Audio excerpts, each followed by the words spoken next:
guys, to this video, nakita niyo yan, ang bato.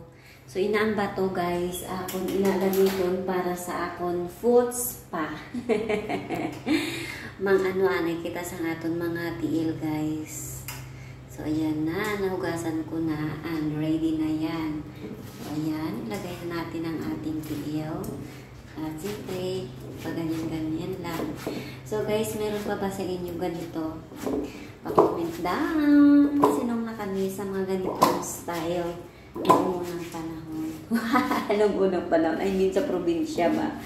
So, ganyan, guys. Kunin natin yung mga ano dyan sa ating tiil. Busy yan sa katrabaho. Kaya, tanggalin natin yung mga dumi-dumi dyan. Yung mga bumabalat-balat sa aking tiil. Ayan guys. Oops. Medyo malayo. Anin muna natin. Ayan. Please like and share for more videos. This is Melma. So ayan guys. Minsan-minsan, kailangan din natin alagaan yung ating mga tiil. No?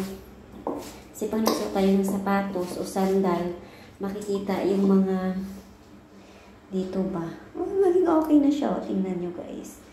Pero actually, yung paa ko talaga, namamalat yan. Pero ngayon, okay na siya. So, ayan. Thanks for watching, guys.